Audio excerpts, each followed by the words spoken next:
Hey guys, and thanks for joining me. In the last video I drove across Australia to get a beer. Here are a few of the places along the way, but if you get the chance I'd recommend you get on it too. There's heaps of adventures and cool spots to check out, but now I've had that pint, it's time to head back. So after leaving it was still pretty early in the day and I found this church, so I had to have a peek. Looking around reminded me of this thing a mate once said. What are church songs in Finland called? Finish him!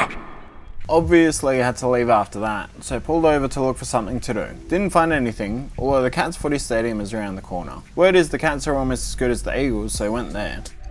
The stadium was closed, but the cafe was open for service. Geelong is a bit of an odd place with the contrast of buildings, but I guess that's what gives it its character. Anyway, Dirty Bird sunset and a sense of accomplishment rounded off the day nicely. So today I want to check out the De Grave Street coffee scene in Melbourne CBD. There was no point hanging around, so I lazily got going. Along the way I saw signs for Docklands and casually floated in that direction.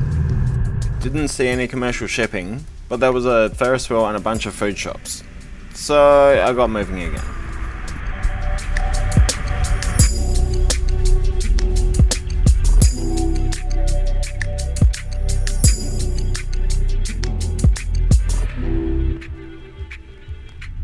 I got to town and parked in a multi-story next to the train lanes. It was only a short walk to where I was headed, but there seemed to be an event happening in town. I was more interested in the cool old buildings, so I got distracted walking around looking at that instead.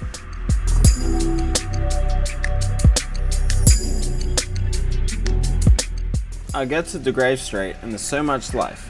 It was so good to be here experiencing it, but then I find a hole in the wall and ordered a coffee. I was pretty hungry by this point, so I went looking for food. Found a cool ramen house and it was just opening, so I was first in. Yum! Ate that way too fast, but it was super good. Time for a bit of adventuring, I think. So I was just across the road from the trainer, and that event had grown a fair bit, so I took the staircase down and went the other way. There's a cool pub I want to go to this way too. You know how when you go somewhere different, everything is interesting? Yeah, that. All this adventuring was really hard work, so a lazy bev was in order. But then I fired up the old GPS and headed to the next tourist thing. This one is a rather nice example of the grandiose building style of yesteryear, featuring Victorian bluestone. St Patrick's is not only a tourist spot, but a regular functional church too, so I had to wait for end of service before we could enter.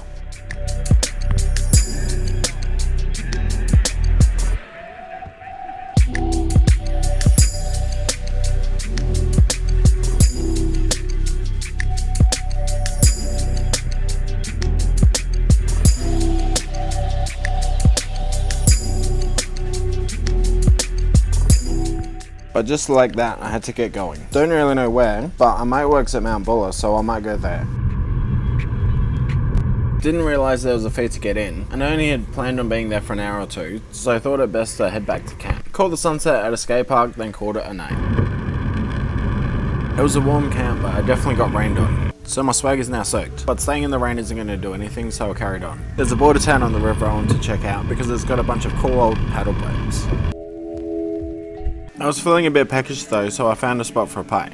Biz sport for choice here, but can't go wrong with bacon, cheese and beef pie.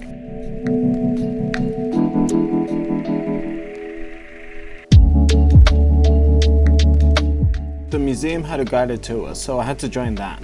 It took us past the old lines to the first stop, which was a traditional blacksmith shop. It was such a small place, but full of all kinds of forging equipment. The tour then led us past the old-time buildings on the street and across the train station to the New South Wales border. Everyone was then led to the lower dock to look at the water height marker.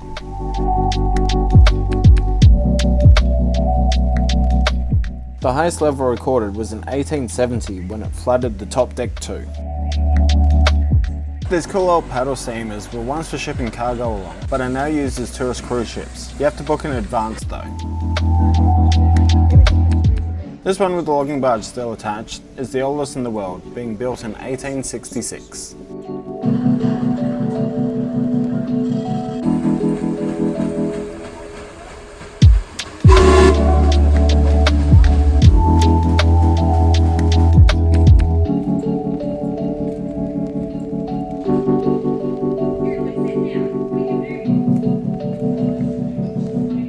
but it seems that time has drifted back, so I need to get going. I'm staying at a mate's place in Adelaide tonight, so pretty much have to travel into a different time zone across most of Victoria and into South Australia.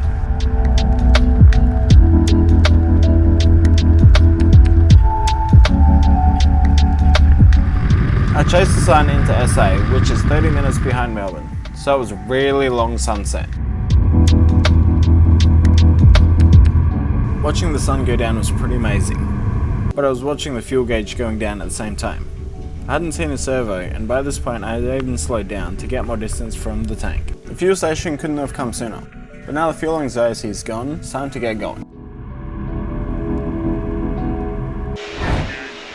I got to the port early the next day and caught the sunrise.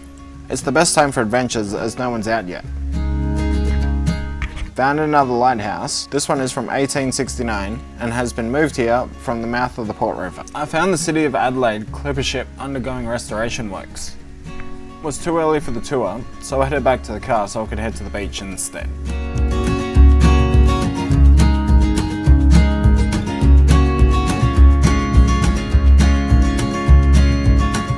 First thing I do, find a jetty and head to the end. How's that? Clear sky, sun shining down. It's a beautiful morning, that's for sure.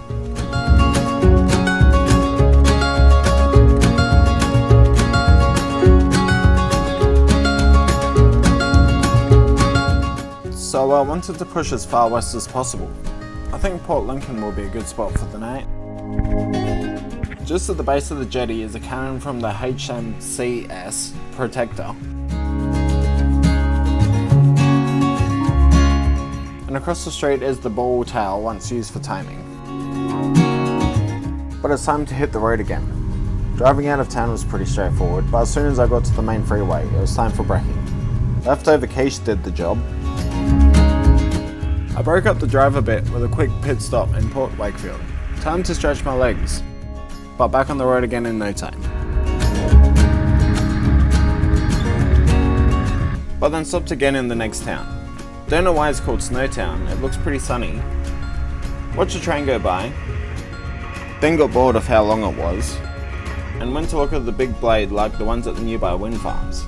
But the day moved on and so did I. What was that? Lunch, you say? I found a bakery opposite a creek, so I went to look for somewhere nice. There was a skate park and some sailors off in the background, but nowhere overly exciting. Ended up just sitting out the front, watching everything go by.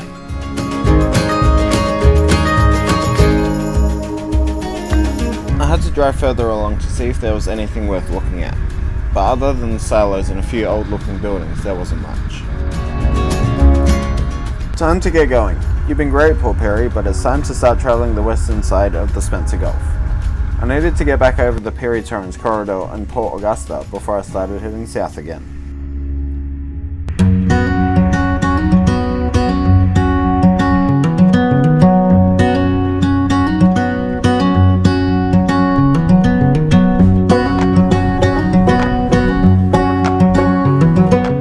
It was this point in time that I was concluding that I'd get to Port Lincoln after sundown.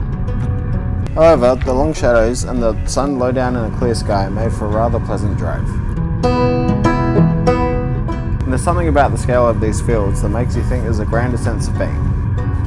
But I have an open road and a lingering sunset, so for the moment at least, I'm a happy chappy. The next day I went straight to catch the sunrise. Camp was pretty basic, sleep in the car at the local Bunnings car park. Don't really need all the luxuries if I'm literally just sleeping, and Bunnings does make a pretty mean car park. But not quite as good as here for a bit of super fun data management. I had to occupy a bit more time before the cafe opened, so I went for a walk along the waterfront to find something to do. There is much of a lazy vibe happening here, which was a good way to start the day. But now it's time for coffee. Yum! Now that's sorted, it's time for today. I'm a bit ahead of where I thought I'd be, so the plan is to have a chill day searching for adventures and go where the day goes. Fingers crossed I get to the border today too.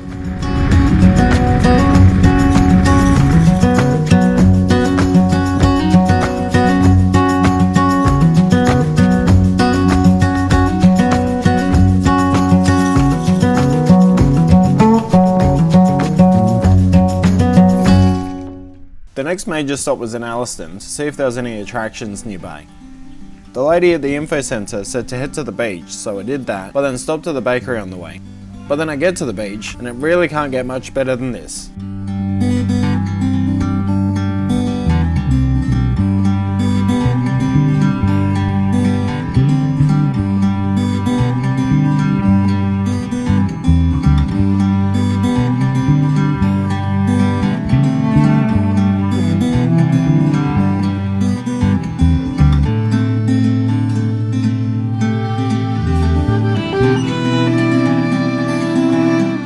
The next spot on the list was the historic Jessie for those wide-angle views of the bay.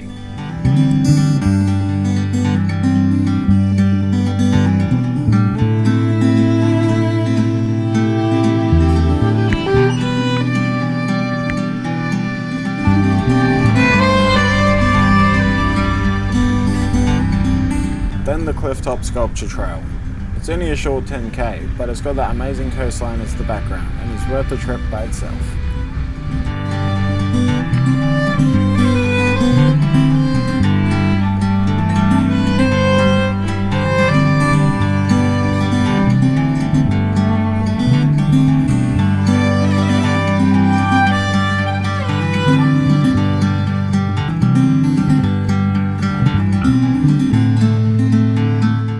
The last place that was recommended was about 50k's out of town, so I got motoring again.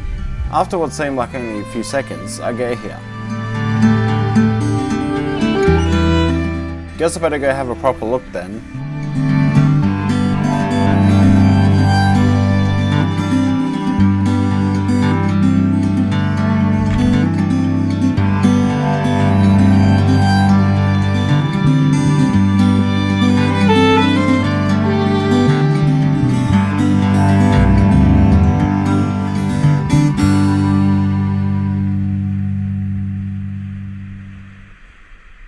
So the next spot I stopped at was the Tub, which was just a short trip away. It's thought to have been formed from water erosion caused by the waves entering through the short tunnel on the seaside.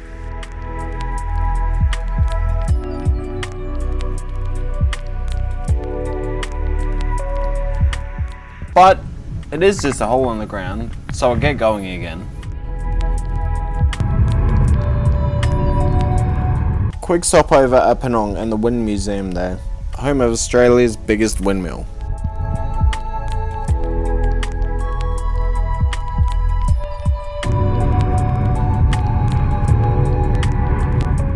Here I am once again, chasing the sun over the horizon. You can see the magic show is just about to start and I've got best seat for the show.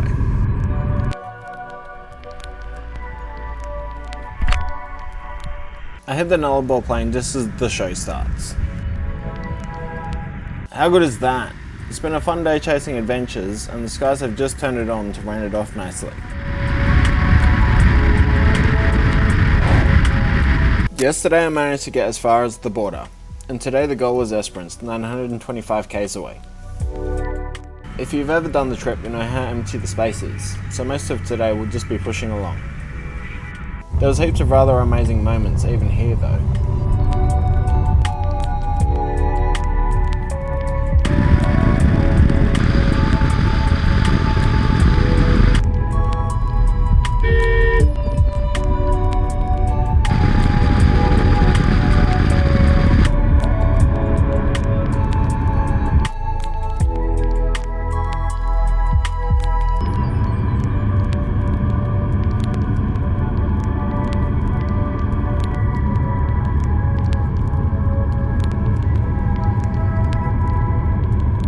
And in under a minute, that's what crossing 700 k's of the Nullabor looks like. Quickly pass through Norseman before another 200 k's to Esperance.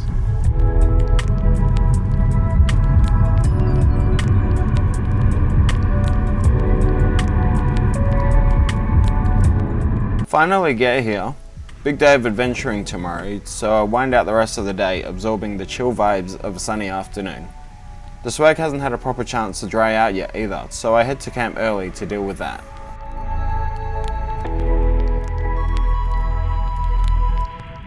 Each new day offers the chance to start afresh, to achieve those things you most desire. Today I desire seeing the roads at Lucky Bay. I'm on the road early as there are a few things around I want to check out, plus I have to get to Albany tonight too. So I was driving along Lucky Bay Road, passing the turn off for Hellfire Bay, but I had to pull over to record this bit of coincidence.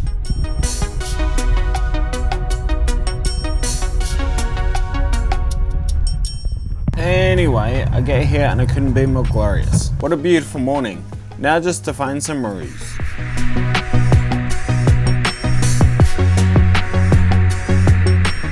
Not quite what I was hoping for, but the best I got was a pair of birds, and they didn't want to stick around either. I'm a bit devo there isn't any kangaroos here today, but the trip was still worth it. I'll have to come again here sometime.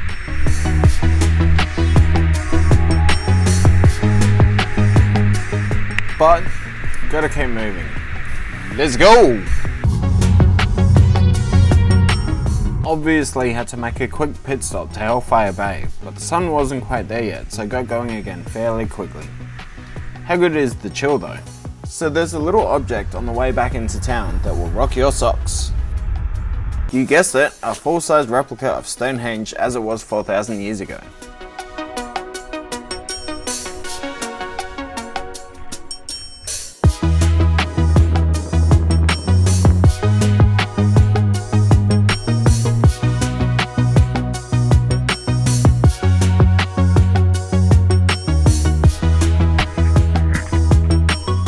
Got back to town and did the tourist things. Looked off the Cannery Arts lookout, looked at the whale tail, looked at a roundabout, then the Rosary lookout. It's really a bit of something else for a winter's day. Up next is the Great Ocean Drive. Word is, it's the thing to do, and passes the Pink Lake on the last section too.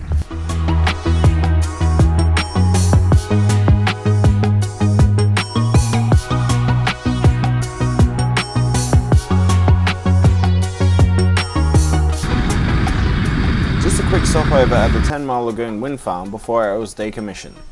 Then it's time for the Pink Lake. I have a long push to Albany, so make the effort to get a coffee before I go. Get that sorted, and on the road again, but find a hitchhiker before even leaving town.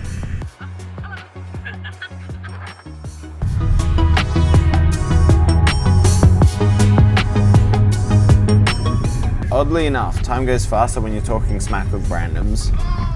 Either way, we end up in Albany just in time for a kebab, and V's found a place to crash for the night too. I start a new day in a random house with complete strangers. I mean, this is normal, right? We're just kind of waiting for one of V's mates and then we're off. This floof is super cute though.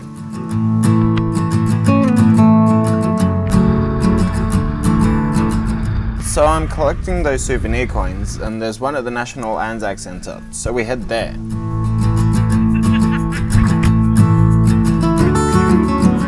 I know it's a bit of an odd concept, but a bunch of tourists decided to go look at things.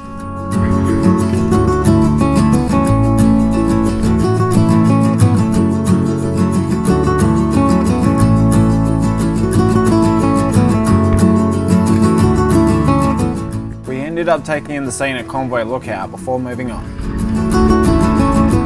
Found ourselves at Dog Rock having a laugh. Then found a quiet little corner for a bit.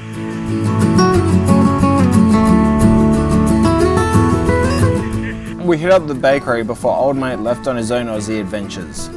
Quickly got the coin from Brig Amity and the museum. Then back to the house to meet up with Lady X and Jordan. We got the invite for a short road trip, so we're tagging along too. Don't know where to, but there's only one way to find out, I guess. It's good to be a passenger again and just focus on everything going by.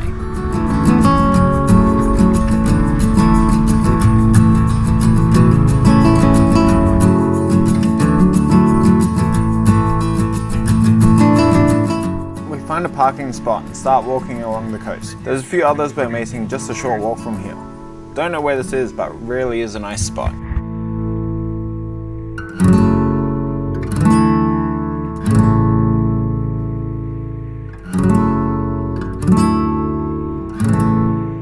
We found a nice spot, looked for some fuel and got a little campfire going before sitting back to enjoy the moment.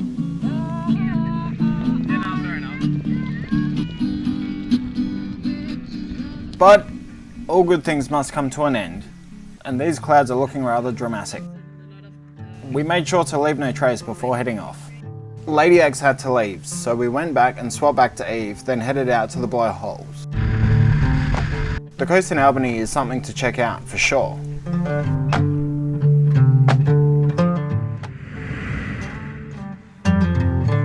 The sun was out again by the time we got to the Gap and the Natural Bridge, as were all the tourists.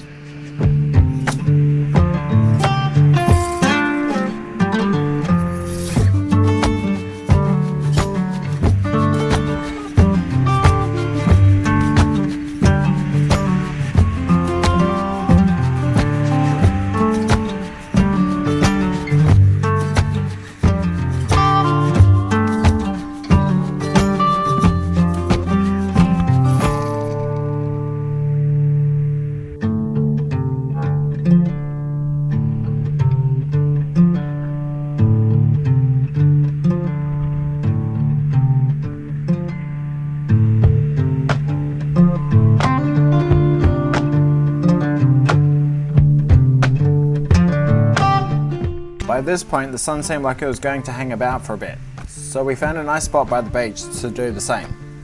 We stayed just long enough to assimilate the environment before heading onwards to Margaret River.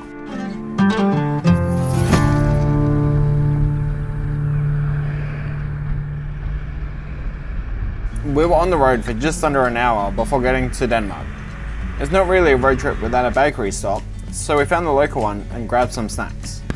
The treetop walk is on the way, so we hit the road again, hoping to get there before it shuts.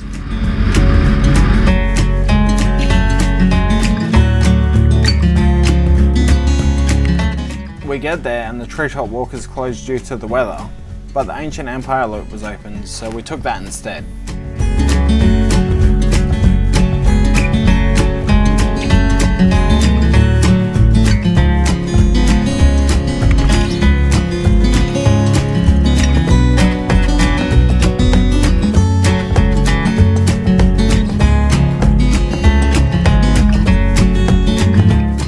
Walking around the forest floor with that little hint of water in the air is a great way to forget about the little things of everyday life and just focus on the present.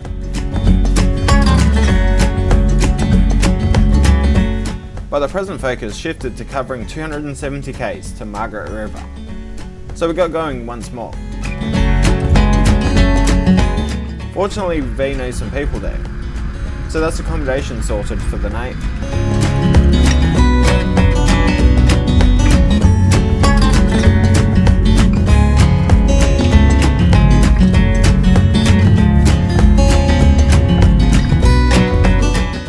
Naturally, we hit up the bottle shop before they shut on the way through, but we finally get to B's Maid's place and wrap up the day with a bunch of new friends. A new day started, and so too a new chapter. I managed to score a job working on a holiday island for the season, so had to start heading off to that. We say our goodbyes, and just like that, this crazy adventure across Australia seemed to end. It was a hell of a trip with many new friends and lifelong memories made along the way. But all good things must come to an end. Thanks to all the people along the way for the good times, and I hope you've enjoyed sticking around for the ride too. It is just another day in paradise.